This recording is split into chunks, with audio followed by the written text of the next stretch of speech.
Ati akkamitti musliima ta'uu dandeessati gaaffii akkasii maal nama gaafata? Ani quraanaatu suuraa 3 lakkoofsa 19 irratti akkasuma suuraa 3 85 rabbiin amantii islaamaa malee amantii biraan jirtu islaama taatu malee hin du'innaan jedhe quraanni kiyyaan.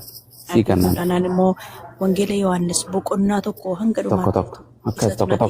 Sagalichi jalqaba waa hunda dura ture. Sagalichi waaqayyo bira ture. Sagalichi ofii isaatii waaqayyo ture.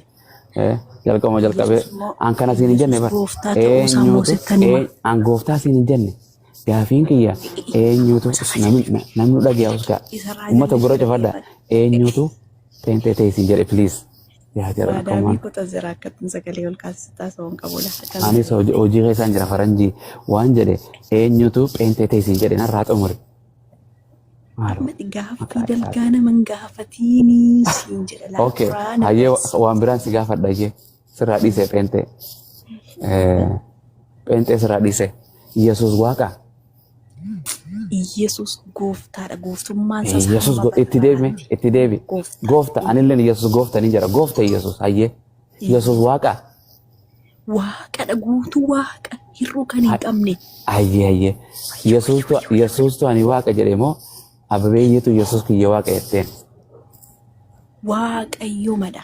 Eenyutu akkas hin jenne Yesuustu ofii isaati ani waaqayyo jedhe moo atiitu waaqayyo jedheen please maadaam nama nu dhageessi. Yesuus Kiristoostu jedhe gamaadkooti. Hayyee boqonnaa Yesuus Kiristoositti ani waaqaa keessanii ani waaqaa waaqaa jedhe naa kanni anis naan fudhadha Yesuus waaqa jedhe. Waaqayyo jechuun gooftaa jechuun isumadha. Akkas hin jenne oh my goodness maqaa isaatiin nagaan sifaatamaa taate jaakkeetaa ibiddaa galgala kana sitti waan sin jedhe Yesuus Kiristoos ani waaqa. Maal godhan fudhattanoo akka dhagaatti bishaan. Naan fudhadha wallahi naan fudhadha aboo ani dhagaa miti akka obboleettiitiyya.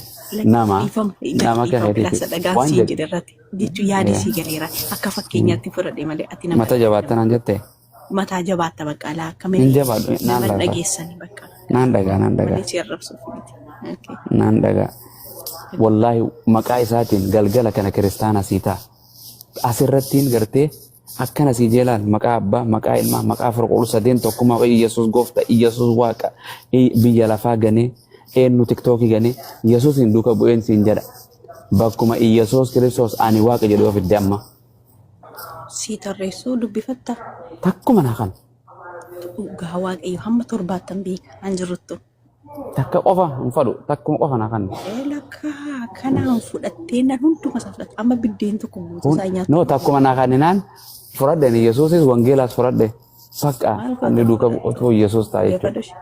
Luqaas boqonnaa 2 lakkoofsa 11 dhageeffadhu. Jedhee dubbise.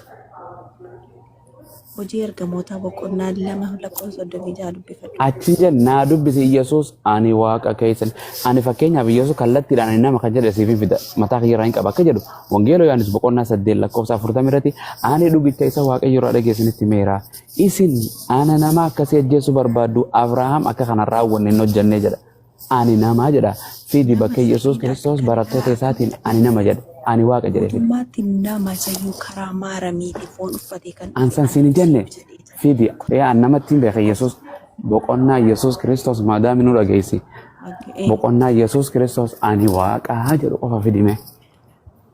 Shigaggeeffadhu nama iddooti jettee sana maaloo dhabeetta Yohaannis boqonnaa. Aboo nama sin gaafa yaa ababaa Adaanash ababaa nutti hin ta'in ka ababaa ta'in. Luqaas lakkoofsa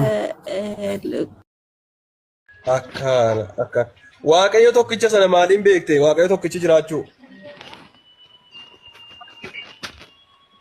Egaa sana abbootiin keenya irraa barree Afrikaanonni wantummaan dachee lafaa kana keessa jira wanti waaqa tokko wallaalee jira. Abbootiin eenyurraa baran? Abbootiin eenyurraa baran? Akkuma kanaan nu dhufe. Akkuma kanaan nu dhufe akkuma Oromoo nu dhufe hin jiru. Akkuma dabarsaa eessaa fuudhan jarri? Waaqayyo tokko jechuu eessaa fuudhan? Jechuun amma waaqayyo tokko tahuu mormuu barbaadaniiti moo beekumsa tokkichummaa isaa kana namni itti gahee mormuu beekuu danda'e hin jiru. garuu inni Lakki akkamitti tokkicha. baruu dandeessan jechuun malee mormuudhaaf miti. Waaqayyo tokko ta'uu mormuuf osoo hin taane tokko ta'uu isaa maalitti bartan jechuu barbaadeetanii. Waaqayyo kanatu ergamaa wayii ergee ani tokko jedhee barsiise moo akkamitti baruu dandeessan jedheetu. No amma kasanii anillee hedduu jala gabbuu amantoota kiristaanaa fi islaamaa kana hedduu jala gabbuu qorachaa ture. Ishi. Wanti amma amantiin islaamaa jiruu fi amantiin kiristaanaa jiru kun hedduu walumatti dhiyaataati bakka tokko tokko wal dhabanii garuu keenyuma kana hundarraafuu inni kana hundarraa bilisa akka dhagahee baradhetti ani uumaan tokkicha inni uumulleen tokkicha uumamni hedduudha. Garuu isa kana dhagaheetiin baradhe. Eenyutu barsiisen jedhee eenyutu barsiise? Inni barsiise sun eenyunni eessaa fuudhee barsiise jechuu kooti. Amma fakkeenyaaf hireen kuni nama barataadha. Hireen kuni nama waggaa ammanaati. Hireen kun dandeettii akkasii qaba, ogummaa akkasii qaba jedhee himuudhaaf namni si beeku tokko jiraachuu qaba sii galee. Namni si beeku, namni ati waa'ee kee itti himte namni waa'ee kee beeku kun jiraachuu qaba sii galee. Yoo nama lafaa ka'ee hireen nama akkasiitii bar yoon jedhee akka sana ta'uu dhabuu dandeessaa jechuu tilmaamaan. Kanaafuu eenyunni waa'ee waaqayyoo kanaa tokko ta'uu isaa eenyunni sitti himeen jedhe.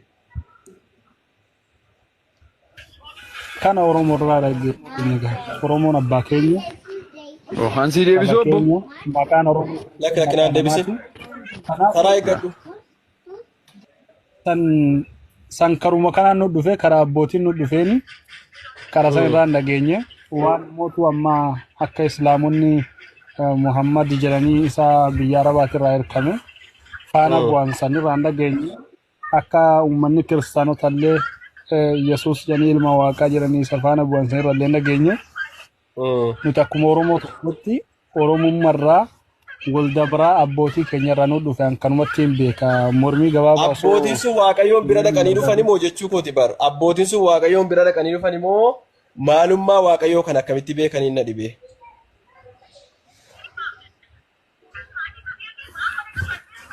jechuun abbootiin bara amma isinillee akkuma keenya bara waan waaqa bira dhaqanii fiddan tokko hin qabnu nutillee waan waaqa bira fidnee dhufne tokko hin qabnu garuu nuti waan waaqa biraa dhufe atamma fakkeenyaaf waan waaqayyoo yoo na gaafatte ragaarra dhaabbadhee tanuu sitti hima sababni isaa waaqayyoo ergamaa ergatee kallattii sanaan waa'ee isaa waan himee jiruufi jechuu isinoo eessaan dhageessanii waan jedhuufi. Oromoo irraa hin dhageenye. Oromoo irraa dhageenye Oromoon eessaa fide? Inni gurraachi koonfura. Taman kamuti wara ko Omar ko ko gurraacha kuni ummata dirrawaan dhufa malee akkuma kana daddabaramanii fakkaata mee amma gaafii tokkoon qaba waa'ee amantii keessanii irraa guutumaan guututti rakkoon qabu sanittiin deebina dhuguma waaqayyo tokko beektaa waan jedhu kanatu naa galuu didee barsii sanatu adda naa baaste. Okay ati waaqeffataa ta'uu barbaadde? Yoo waaqeffataa ta'uu barbaadde rakkoon qabu adda baafachuu dandeessa jechuu keessa gadi. Akkamitti waaqeffatta waaqayyo akkamitti waaqeffatta? Laga baanee gaara baanee tulluu baanee waaqeffanna waaqa keenya isa jaallatama uumaa. Maaliif waaqayyo tochitti baana waaqeffadhaa jedhe moo yaaduma keessaniin? Itti yaada keenyaan jiru. Kuma saniin akkuma dhugatanii waaqeffanna. Maalirraa argitanii? Waaqeffanna malee waan yaada keenya akka meeshaa faranjii yaada keenya goonu hin qabnu waaqa galateeffachuu. Maalirraa argitanii ture? Maalirraa argitaniitu yoo akkasitti waaqeffattuun jedhee? San waan siin jedhe bara. Dabra abbootii keenyaan nu dhufeera. Jechuun abbootiin kun eessaa fuudhan? Amma fakkeenyaaf hiree amma fakkeenyaaf jireenyuma biyya duniyaa kana keessatti kan waaqayyoo fi kan namaalee walitti hin fakkeeffamu. Jireenyuma biyya duniyaa kana keessatti fakkeenyaaf ati mana huccuu tokko deemtaa jennu mana huccuu yookaan mana uffanni itti hodhamu tokko deemtaa jennu mana uffanni itti hodhamu kana deemtee in safarsiifatta uffata kee kana meetira ammana jettaa safar ammanatu nagaa jettaa bal'inni isaa ammana ogeessi sun sii safara sii galee waan san akkani sii safare sanaan safara sanaan hodhisiifatteetiyyuu safara sanaan fudhatta hanga sanarra darbeera taanaan waan sana kan kooti jettee fudhattu maaliif ajaja kee